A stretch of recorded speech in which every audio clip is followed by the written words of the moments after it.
বিশ্বের যেই দেশগুলোতে আসলে সভা সমাবেশ করাও নিষিদ্ধ, সেখানে কোনো প্রকার আইনের তোয়াক্কা না করে, ভবিষ্যৎ কি হবে সেটা না ভেবে প্রবাসী ভাইয়েরা আমাদের জন্য কিভাবে দাঁড়িয়েছেন এবং ঝাঁপিয়ে পড়েছেন এবং শেষে জেল জুলুমের শিকার হয়েছেন, আজকের এই দিনে তাদেরকে গভীরভাবে স্মরণ করতে চাই এবং শ্রদ্ধা জানাতে চাই।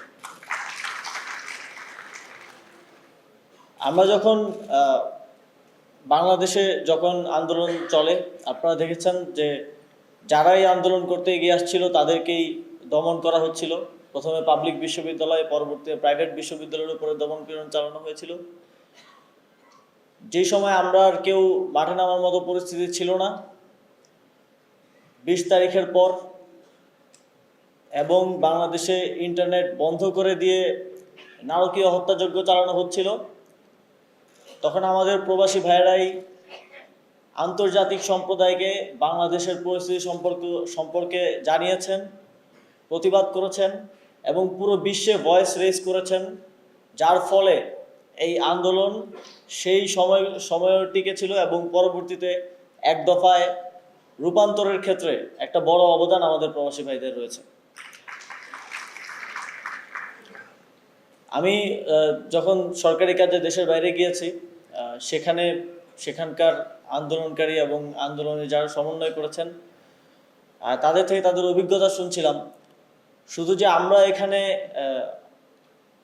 বাধার সম্মুখীন হয়েছি তাই নয়, প্রবাসী ভাইয়েরা বলছিলেন যে যেই জায়গাগুলোতে ডায়াসপোরার মধ্যেও যে একটা আওয়ামীকরণ করা হয়েছে এবং সেখানে আপনারা জানেন লুটপাটের ফলে অর্থনৈতিকভাবে সবচেয়ে শক্তিশালী আওয়ামী লীগের লোকজন, তারা কিভাবে লিস্ট করে মিশনে দিয়ে প্রবাসী ভাইদেরকে বিভিন্ন বাধা বিপত্তি এবং সেবা গ্রহণে বাধার সম্মুখীন করেছেন, সেই গল্প আমি তাদের থেকে শুনেছি।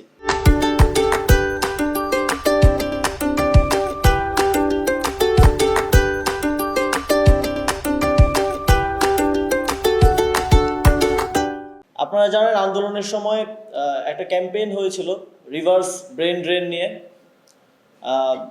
প্যারিসে যখন সেখানকার আন্দোলনকারী শিক্ষার্থীদের সাথে আমার কথা হচ্ছিল, তারা তখন একটা প্ল্যাটফর্মও খুলেছেন যেখানে ড্যাশবোর্ড আকারে বিদেশে অধ্যয়নরত এবং বিভিন্ন বিষয়ে এক্সপার্ট আমাদের যারা আছে তাদের সিভি রয়েছে।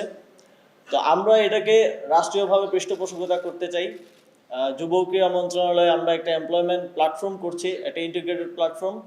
সেখানে আমরা রিভার্স ব্রেন ড্রেনের যে আইডিয়াটা, এটাকে ইন্টিগ্রেটেড করব এবং সেখানে আমাদের প্রবাসী যারা বাংলাদেশে ফিরে আসতে চান, কাজ করতে চান এবং যারা বিভিন্ন দেশে পড়াশোনা করছেন কিংবা কাজ করছেন, তাদের সিভিগুলো থাকবে এবং আমরা আহ্বান করব যে বাংলাদেশের বিভিন্ন কর্পোরেট প্রতিষ্ঠান বিভিন্ন কাজের জন্য দেশের বাইরে থেকে অনেকে নিয়ে আসেন, বিভিন্ন বিদেশি এক্সপার্টদেরকে নিয়ে আসেন। তো তাদের প্রতি আমাদের আহ্বান থাকবে, আপনারা আমাদের দেশের যারা বাইরে পড়াশোনা করে এক্সপার্ট হয়েছেন এবং তারাও অন্যদের থেকে কোনোভাবেই কম নয়, তাদেরকে আপনারা সেখানে হায়ার করতে পারেন এবং সরকারি বিভিন্ন কার্যক্রমের ক্ষেত্রেও আমরা তাদেরকে হায়ার করার দিকটি বিশেষভাবে গুরুত্ব দিব। এছাড়াও আমি একজন নাগরিক হিসেবেও এটা দাবি করতে চাই এবং পরামর্শ দিতে চাই আমাদের নির্বাচন কমিশন, সংস্কার কমিশনকে প্রবাসীদের ভোটাধিকার নিশ্চিতের জন্য একটি সুস্পষ্ট এবং বাস্তবায়নের একটা সুন্দর রূপরেখা যেন তারা সরকার এবং নির্বাচন কমিশনকে প্রদান করে। আমরা চাই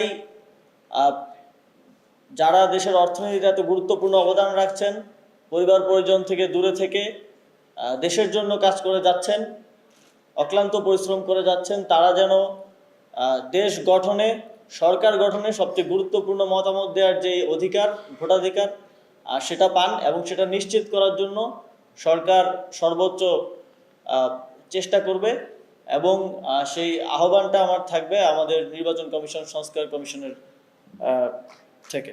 এছাড়াও আমি আমাদের প্রবাসী ভাই বোনদের প্রতি একটা আহ্বান জানাতে চাই, বাংলাদেশে যেই সংস্কার কার্যক্রম চলমান আছে আপনারা জানেন 10টি সংস্কার কমিশন কাজ করছে। আপনারা আপনাদের মতামত এবং পরামর্শ দিয়ে এই সংস্কার কার্যক্রমের সাথে সক্রিয়ভাবে যুক্ত হবেন। দেশের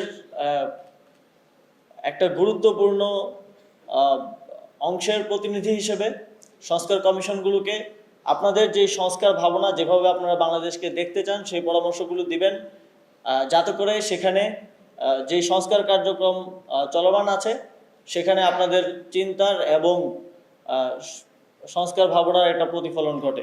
অন্তর্বর্তীকালীন সংস্কার গঠনের পর থেকে প্রবাসী কল্যাণ ও বৈদেশিক কর্মসংস্থান মন্ত্রণালয়ের যে কার্যক্রম, প্রবাসী লাউঞ্জ এবং বিমানবন্দরে প্রবাসীদের হয়রানি বন্ধে যেই কার্যক্রম তারা গ্রহণ করেছেন তার প্রশংসার দাবিদার। সেজন্য বৈদেশিক কর্মসংস্থান ও প্রবাসী কল্যাণ ও বৈদেশিক কর্মসংস্থান মন্ত্রণালয়কে বিশেষভাবে ধন্যবাদ জানাতে চাই।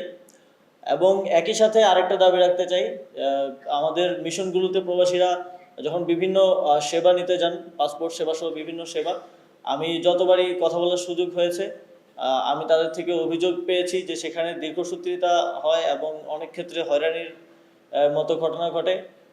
আমার আহ্বান থাকবে প্রবাসী কল্যাণ মন্ত্রণালয় এবং একই সাথে পররাষ্ট্র মন্ত্রণালয় প্রবাসীদেরকে এই সেবাগুলো দেওয়ার ক্ষেত্রে যেন কোনো প্রকার দীর্ঘসূত্রিতা কিংবা হয়রানির মতো ঘটনা ভবিষ্যতে আর না ঘটে।